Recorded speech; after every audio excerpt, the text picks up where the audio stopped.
Magandang umaga sa ating lahat. Narito po tayo sa press conference ng Philippine Statistics Authority para sa May 2023 Inflation Report. We are pleased to welcome our press and media partners here with us on-site and online today. Ako po si Janine Almeda, ang inyong moderator for today's press briefing. Bago po natin simulan ang inflation report, gusto naming ipahayag na ito ay naka-live stream sa ating PSA Facebook page. Updates are also tweeted on the PSA Twitter with the hashtag PHCPI. Ngayon, ikinagagalak ko pong ipakilala si PSA Undersecretary Dennis Mapa, National Statistician and Civil Registrar General, na siyang mag-uulat tungkol sa paggalaw ng mga presyo ng mga bilihin sa Pilipinas itong nakalipas na Mayo 2023. Ating pakinggan ang report ni Yusek Dennis Mapa. Magandang umaga sa inyong lahat. Ang Philippine Statistics Authority mag-uulat ng antas ng inflation sa bansa para sa buwan ng Mayo 2023. Ang headline inflation o ang pagtaas ng presyo ng mga produkto at serbisyo sa bansa ay bumagal sa antas na 6.1% nitong Mayo 2023. Noong Abril 2023, ang inflation ay naitala sa antas na 6.6% at 5.4% naman noong Mayo 2022. Ang average inflation mula Enero hanggang Mayo 2023 ay nasa antas na 7.5%. Ang pangunahing dahilan ng pagbagal ng antas ng inflation nitong Mayo 2023 kaysa noong Abril 2023 ay ang mas mabagal na paggalaw ng presyo ng transport. Ito ay may negative 0.5% inflation at 55.3% share sa pagbaba ng pangkalatang inflation sa bansa. Ang nag-ambag ng malaki sa pagbaba ng inflation ng transport ay ang mas mabilis na pagbaba ng presyo ng mga sumusunod. Gasolina na may negative 18.5% inflation mula sa negative 11% inflation noong Abril 2023 at diesel na may negative 27.6% inflation mula sa negative 20% inflation noong Abril 2023. Nakambag din ang other passenger transport by road gaya ng pamasahe sa tricycle na may 13.4% inflation mula sa 14.1% inflation noong Abril 2023.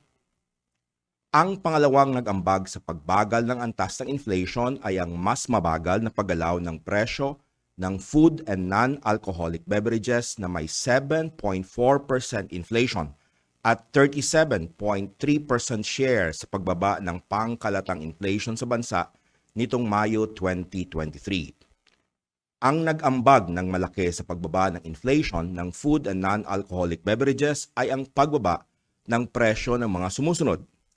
Fish and other seafood gaya ng dilis na may 5% inflation mula sa 7% inflation ng Abril 2023.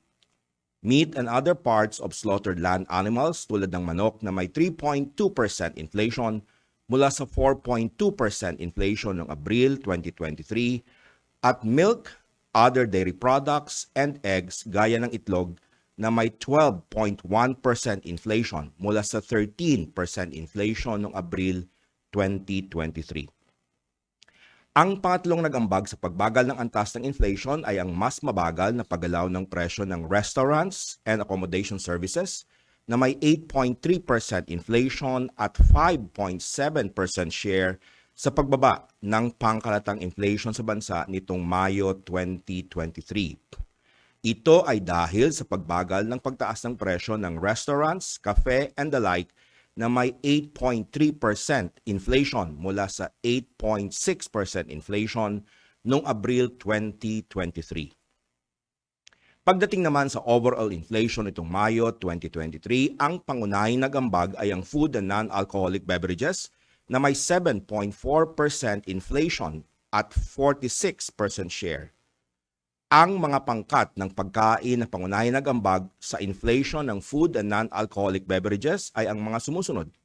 cereals and cereal products gaya ng bigas na may 5.7% inflation, vegetables, tubers, cooking bananas at iba pa gaya ng sibuyas na may 12.6% inflation.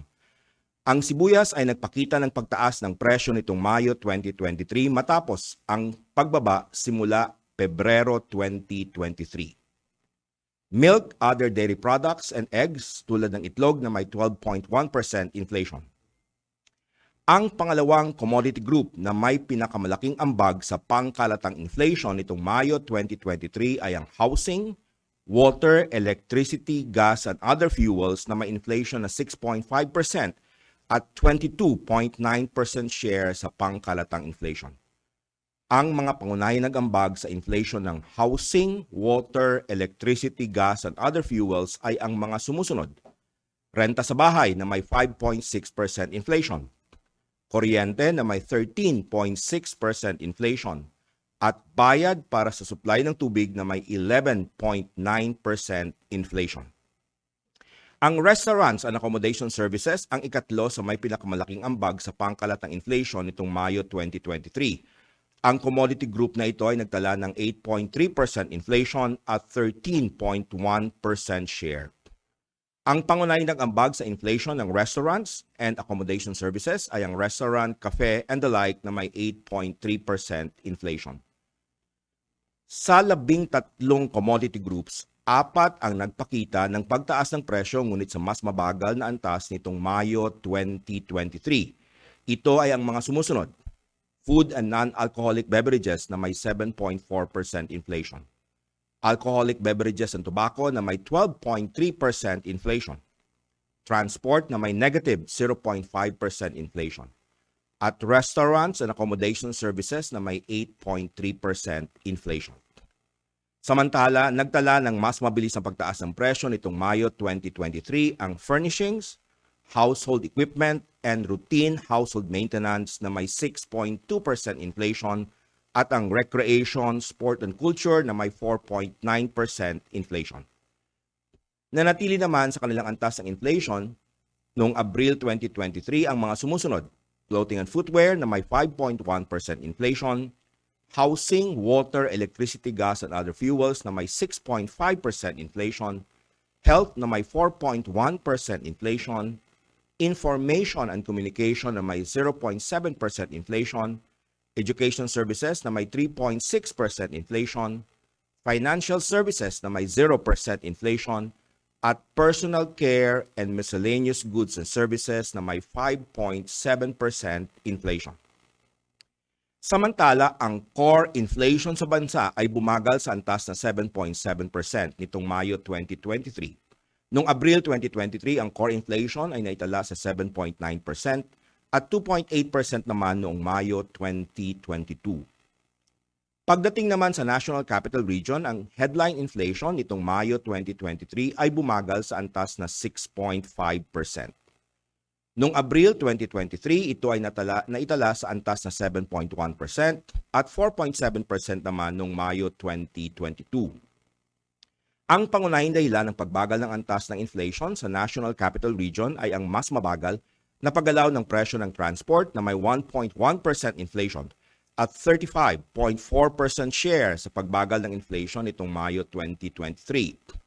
Ito ay dahil sa mas mabilis na pagbaba ng presyo ng gasolina na may negative 19.9% inflation mula sa negative 9.8% inflation noong Abril 2023 at diesel na may negative 28.7% inflation mula sa negative 20.5% inflation noong Abril 2023. Ang pangalawang commodity group na nag-ambag sa pagbagal ng antas ng inflation sa National Capital Region ay ang restaurants and accommodation services na may 9.5% inflation at 33.4% share sa pagbaba ng inflation nitong Mayo 2023.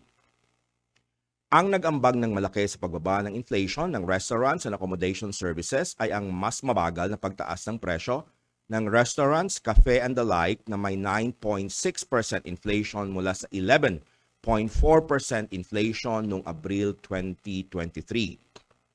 Ang pangatlong commodity group na nag-ambag sa pagbagal ng antas ng inflation sa National Capital Region ay ang food and non-alcoholic beverages na may 7.6% inflation at 28.2% share sa pagbaba ng inflation nitong Mayo 2023.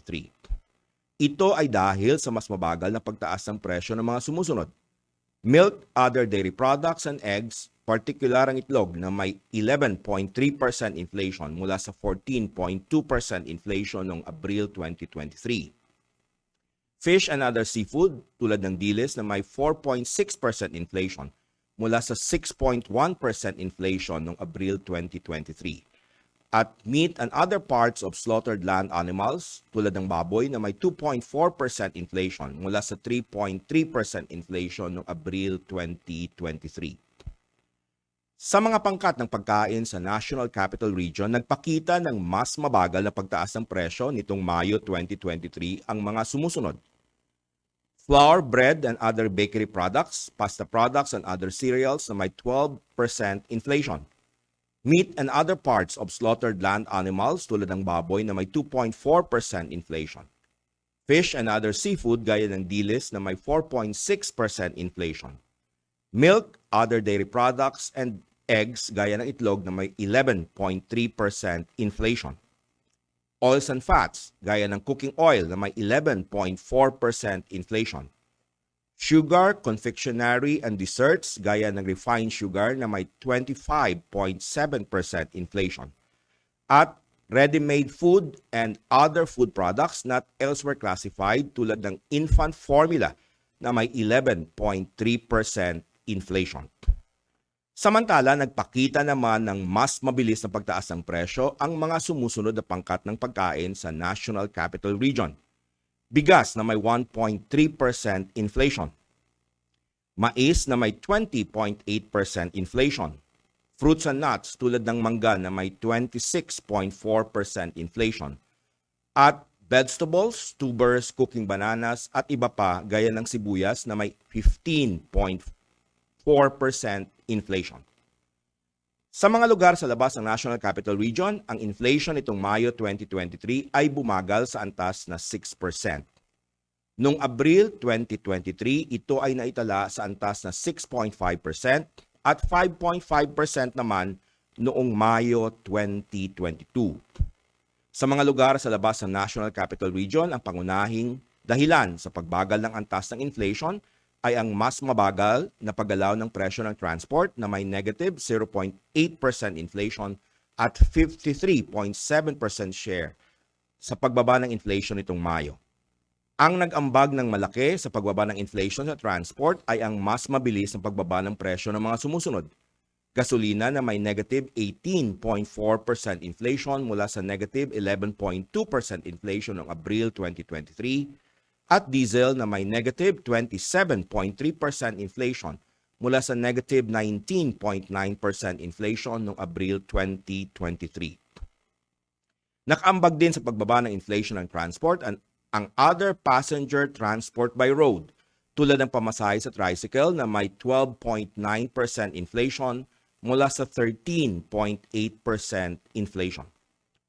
Ang pangalawang commodity group na nag-ambag sa pagbagal ng antas ng inflation sa mga lugar sa labas ng National Capital Region ay ang food and non-alcoholic beverages na may 7.4% inflation at 37.2% share sa pagbaba ng inflation nitong Abril 2023. Ito ay dahil sa mas mabilis na pagbaba ng presyo ng mga sumusunod: fish and other seafood gaya ng dilis na may 5% inflation mula sa 7.1% inflation noong Abril 2023. Meat and other parts of slaughtered land animals tulad ng manok na may 3.4% inflation mula sa 4.3% inflation noong Abril 2023. At sugar, confectionery, and desserts, partikular ang asukal na pula na may 32.7% inflation mula sa 34.9% inflation noong Abril 2023. Ang pangatlong nag-ambag sa pagbagal ng antas ng inflation sa lugar sa labas ng National Capital Region ay ang mas mabagal na pagtaas ng presyo ng housing, water, electricity, gas, and other fuels na may 6.1% inflation at 7.4% share sa pagbaba ng inflation nitong Mayo 2023.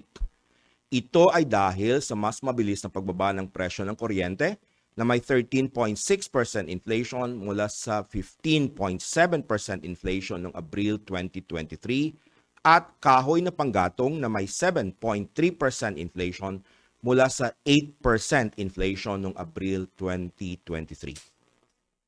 Sa mga pangkat ng pagkain sa labas ng National Capital Region, nagpakita ng mas mabagal na pagtaas ng presyo ang mga sumusunod. Mais na may 5.7% inflation. Meat and other parts of slaughtered land animals gaya ng manok na may 3.4% inflation. Fish and other seafood gaya ng dilis na may 5% inflation. Milk, other dairy products, and eggs gaya ng itlog na may 12.3% inflation. Oils and fats tulad ng cooking oil na may 7.9% inflation. Fruits and nuts gaya ng mangga na may 12.1% inflation. Sugar, confectionery, and dessert gaya ng asukal na pula na may 32.7% inflation. At ready-made food and other food products not elsewhere classified gaya ng suka na may 8.6% inflation. Nagpakita naman ng mas mabilis na pagtaas ng presyo ang bigas na may 3.7% inflation at vegetables, tubers, cooking bananas at iba pa, partikular ang sibuyas na may 12.1% inflation sa mga lugar sa labas ng National Capital Region. Samantala, ang flour, bread, and other bakery products, pasta products, and other cereals ay nananatili sa antas na 11.3% inflation nitong Mayo 2023. Ang pinakamataas na inflation sa mga riyon sa labas ng National Capital Region nitong Mayo 2023 ay naitala sa Mimaropa Region na may 7.2% inflation mula sa 7.8% inflation noong Abril 2023. Samantala, ang pinakamababang inflation sa mga riyon sa labas ng National Capital Region nitong Mayo 2023 ay nasa Cordillera Administrative Region na nagtala ng 3.9% inflation mula sa 4.3% inflation noong Abril 2023. Kung ihahambing sa inflation na naitala sa mga riyon sa labas ng National Capital Region noong Abril 2023, lahat ng 16 na riyon ay nagtala ng mas mababang inflation nitong Mayo 2023. Nitong Mayo 2023, ang inflation para sa bottom 30% income households ay naitala sa antas na 6.7%. Noong Abril 2023, ang inflation para sa bottom 30% income households ay naitala sa antas na 7.4% at 5.6% naman noong Mayo 2022.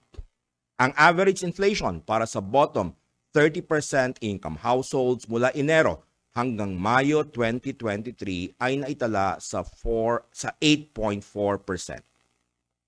Ang mga pangunahing dahilan sa pagbaba ng antas ng inflation para sa bottom 30% income households nitong Mayo 2023 ay ang mas mabagal na pagtaas ng presyo ng mga sumusunod na commodity groups.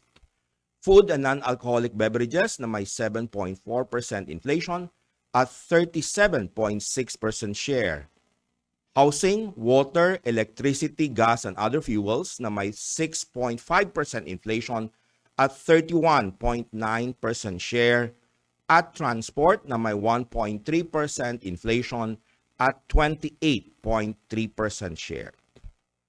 Ang monthly data ng inflation para sa all-income households at bottom 30% income households ay inyong makikita sa website ng Philippine Statistics Authority. Maaari itong ma-access sa mga links na naka-flash sa screen o sa pamamagitan ng pag-scan ng QR codes na nasa screen. Dito nagtatapos ang aking paglalahad ng antas ng inflation o pagtaas ng mga presyo ng mga bilihin at serbisyo sa bansa para sa buwan ng Mayo 2023. Ang Philippine Statistics Authority ay lubos na nagagalak sa inyong paglahok sa press conference tungkol sa inflation sa bansa. Salamat at magandang umaga sa ating lahat. Maraming salamat Undersecretary Mapa para sa ulat ng May 2023 inflation. Bago po natin simulan ang question and answer segment, nais naming ipahayag ng ating mga press kits ay aming ipapadala via email sa pagsagot po ng ating evaluation links. Para sa mga nais magtanong, please raise your hand to be recognized. And for those online, pakigamit po ang raise hand feature or send your questions via chat box. Kapag kayo po ay naitawag upang magtanong, please state your name and organization. Ngayon, handa na po tayo sa ating question and answer portion. We'll start po with questions online. Mula po kay Miss Eileen Mencias. Paano niyo po maipapaliwanag ang pagtaas ng inflation sa tubig from April to May when water rates are set in advance by regulators? Saang mga lugar o rehiyon pinakamalaki ang pagtaas ng water inflation? Okay, thank you very much. Yung ating dalawang water concessionaire, no, yung Manila Waters and Maynilad, ay nagtaas ng presyo simula January, no, nitong 2023. Manila Water customers will have to pay additional 8 pesos and 4 centavos per cubic meter, and this would increase, no, until 2027. On the other hand, yung Maynilad naman nagtaas ng 3.29 pesos per cubic meter. Basically, yung increases ngayon natin ay dahil dun sa base effect, no, galing dun sa previous year, no, dahil mayroon siyang pagtaas. Now, of course, dahil nagtaas yung Manila Waters and Maynilad, yung ating mga water concessionaires din sa mga probinsya ay nagtaasan din ng presyo, no? Of course, iba-iba yung kanilang increases. So we experienced that increase since January. Thank you. Thank you, sir. We have another question online. Still from Miss Eileen Mencias. Ilang magkakasunod na buwan na po tumataas ang inflation ng bigas? Would this be the longest time that it has been increasing since the passage of the RTL? Second, simula nang pumasok ang imports ng asukal nitong Pebrero, paano niyo po mailalarawan ang paggalaw ng inflation ng asukal? Paano po maipapaliwanag kung bakit hindi ramdam ang pagbaba ng presyo ng asukal sa consumers, gayong 440,000 ang inangkat ng halos 1/4 ng consumption? Okay, thank you again. Dun sa first question on rice inflation, mayroon na tayo nakikitang pagtaas sa presyo ng bigas last year paano. Although ito naman ay maliliit lang. Itong taon na 2023, this is 4 months na patuloy ang pagtaas ng inflation para dun sa bigas. Although again, these are small increments. Noong February ay nagkaroon tayo ng inflation na 2.2% for rice lang, ano, and then 2.6% nung March, 2.9% nung April at 3.4% nitong May. So we've been seeing slight increases in the price of rice, and this is across doon sa tatlong commodities na tinatrack namin, yung well-milled rice, regular milled, at saka special rice. Small increases, but this actually started already last February 2023. Now, yung second question mo naman doon sa sugar, no? Actually, yung inflation ng sugar, nakikita natin na pababa naman siya, no? Simula pa noong December, no? Yung December, based on the inflation rate of the sugar alone, ano, yung cane sugar, ito ay nasa 81.1%. So parang ito yung peak niya. And then January, bumaba siya sa 79.9%. February, bumaba sa 73%. March, 67.8%. And then April, 62.9%. And then May, 57.4%. So we are seeing a drop in the inflation of the cane sugar, although of course, not as fast as what we want. Thank you. Thank you, NS. Thank you, Miss Eileen, for the questions. Do you have any other questions? How about here on site? Yes, Sir Andrea of Bloomberg.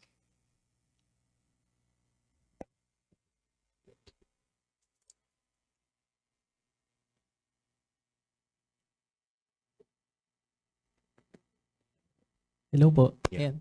Sir, yung sa core inflation po natin, would you say that the deceleration from 7.9 I think in April to 7.7 is significant?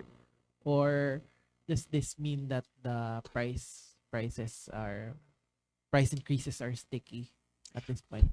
Well, yung una muna, no, yung core inflation natin itong 2023, no. We started January with 7.4%, and then February 7.8, March 8.0, then 7.9% as you mentioned nung April, and then 7.7% nitong May. In terms of whether it's significantly different from April, unfortunately the decrease is small, but we are seeing a drop in the core inflation. May mga again, no, may mga items kasi doon sa core inflation na talagang mahirap siya pababain, ano. So ito yung mga items na lesser in terms of volatility, and as I've been mentioning even in the past months, no, na nagkaroon tayo ng mga announcements sa inflation on specific commodities. So for example, personal care, medyo mahirap yon pababain talaga, kaya you mentioned sticky siya. Yung rental prices, no, although it moves slightly, but still it is at the 5% level. So this is actually what we are really monitoring, yung items that are non-food, no? Kasi yung food items ngayon, including the transport, yung energy, bumababa na siya.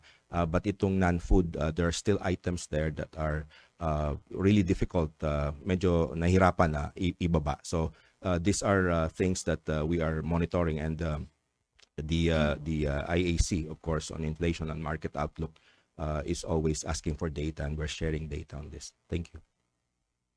Thank you, Sir Andrea. Thank you, Yusek Mapa. Next question. Yes, Ma'am Ditas of Bloomberg. Magandang umaga po. Meron po ba kayong nakikitang mga senyales na pwedeng bumaliktad yung pagbaba ng bilis ng pagtaas ng presyo ng mga bilihin? Sibuyas. Onion, no? We saw already a drop in onion prices, but itong May, nagkaroon siya ng parang reverse. Ang onion, nitong May, yung onion lang na inflation, 90.3% from 60.3% last month. So this is a bit surprising, kasi we saw already since February na pababa siya, and then all of a sudden itong May tumaas. Ang price ng onion ay tumaas, yung per kilo, no, red onion average in the country is 187 pesos this month of May versus 164 pesos last April. And for white onion naman, 180 this May versus 152 nung April. So ito yung isa sa mga talagang parang nag-reverse siya from the trend. Of course, yung kanina sinabi ko yung rice, although smaller increments, but we are seeing an increase in that, and that affected actually the cereal subgroup. So ito yung dalawang tinitingnan namin, yung rice. Of course, rice has the largest component in the CPI basket, plus the onion, while the small yung kanyang weight, but the inflation is quite substantial. In fact, onion contributed 0.26 percentage point in the overall inflation, that single commodity. Thank you. Thank you, NS.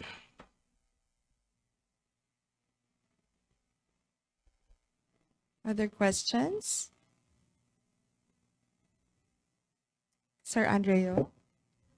Po dun sa fieldwork nyo, ano daw yung reason kung bakit tumataas na naman yung presyo ng sibuyas? Well, the prices, hindi naman siya talaga yung parang a large increase, but it's increasing. Ang aming nakikita, it's not really a supply issue, kasi hindi naman tayo ang supply ay nandun naman. It's really just an increase. So we don't know. In fact, this is 1 month after several months of going down. So we'll monitor again this June kung tuloy-tuloy pa rin, and ask our sample outlets for the reason. Thank you. Thank you, Sir Andreo. We have a question online from Ms. Tiziana Celine of Daily Tribune. First question, what are the forecasts or expectations for inflation in the coming months based on the current trends and economic conditions?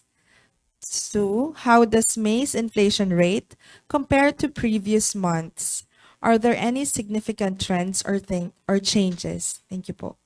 Okay, yung expectations muna, so nakita natin sa datos pababa na yung ating inflation rate. So may mga items tayo na talagang nag-contribute ng malaki sa ating inflation rate in the previous months, na ngayon ay bumababa naman, nag-reverse na yung kanyang trend. Ang pinaka-obvious ay yung transport. So nakita natin kanina na ito yung isa sa mga malaking nag-contribute doon sa pagbaba ng inflation. So ang nakikita naming trend is that it's on the downward trend. However, of course may mga risks pa rin tayo. While the major contributors before in the increase sa inflation ay nag-reverse na yung trend, there are still risks. Of course, one is really on the food items. Dito naman sa month-on-month na analysis namin, yung seasonal adjusted kasi natin sa month-on-month ay tumaas siya ngayong May, 0.3% seasonally adjusted. And this went up to 0.3 after 2 months of zero month-on-month growth rate for seasonally adjusted. Doon naman sa not adjusted for seasonality, the month-on-month growth is zero after 2 months of negative. So month-on-month, it's not the direction reverse, no? Of course, we will be seeing in the coming months. While the general direction of the inflation rate is going down, as I mentioned, based on the data, yung ating mga tinitingnan like seasonal adjustment, seasonal adjusted CPI, it started also to be positive this month, and there are other risks, particularly on some food items. Thank you. Thank you, NS. Are there any other questions? How about online? Do you still have other questions po?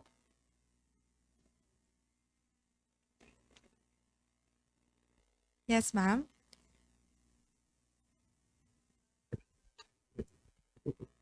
Good morning, sir. Bernadette Tinoy po from UNTV. If I'm not mistaken po, pinakamataas na nakapagtala ng inflation for the month of May outside NCR po ang Mimaropa, right? Ano po yung nakikitang nating dahilan, and is it oil spill related po? Yung typically ito hindi lang naman ngayon ngayong buwan, may mga buwan in the past na Mimaropa nag-exhibit ng pagtaas ng inflation. Ang isa kasing katangian ng Mimaropa sa region, island provinces siya karamihan, di ba? So medyo challenge yung mga delivery of goods. Alam ko yung transport cost doon ay medyo mas mataas compared sa mga ibang probinsya, ibang reyon. So yun ang kadalasan na reason dito sa pagtaas ng inflation sa Mimaropa. Parang mas mahal yung kanilang transportation cost, and that adds doon sa prices. Thank you. Thank you, NS. Any other questions? To our on-site participants? Other questions?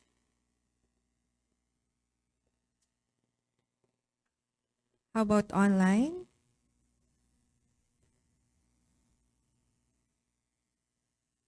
Okay, before we end our question and answer, I would like to remind everyone to please answer our evaluation link that is sent online and to your email addresses, and you will receive your press kits after the answering of your evaluation forms.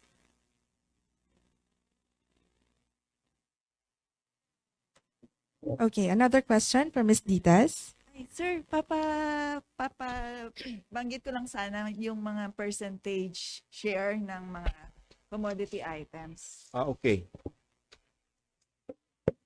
Ito yung kinuha ko lang yung food ano. So sa 6.1% natin yung food nag-contribute siya ng 2.6 percentage points, no. So yung ating headline inflation 6.1%, yung food inflation is 7.5%.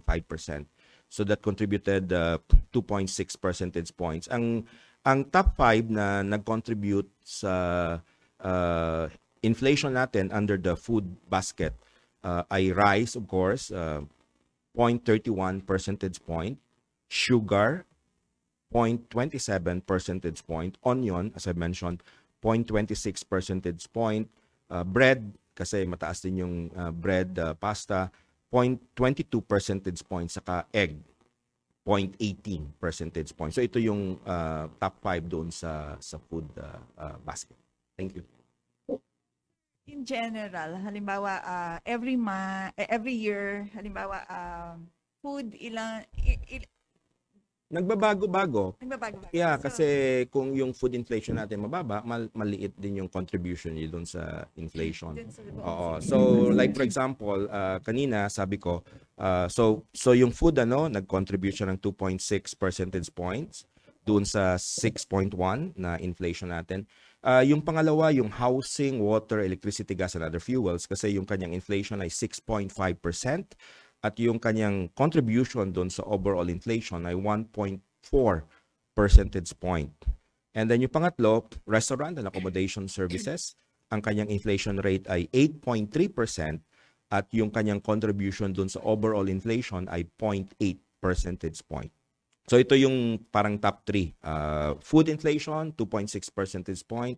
Housing, water, electricity, gas, and other fuels, 1.4 percentage point. Saka restaurant and accommodation services, 0.8 percentage point. Thank you. Thank you, sir. Thank you, Ms. Ditas, and thank you, NS, for answering the questions. Any other questions po? How about online? On site? Okay. I think there are no more questions. We would end already our Q&A segment. We would like to thank our press and media partners for joining us in today's May 2023 Inflation Press Conference. Sana'y patuloy ninyo po kaming suportahan. You may visit our website at www.psa.gov.ph for more updates. Once again, I am Janine Almeda ng Philippine Statistics Authority. Maraming salamat at magandang umaga po sa inyong lahat.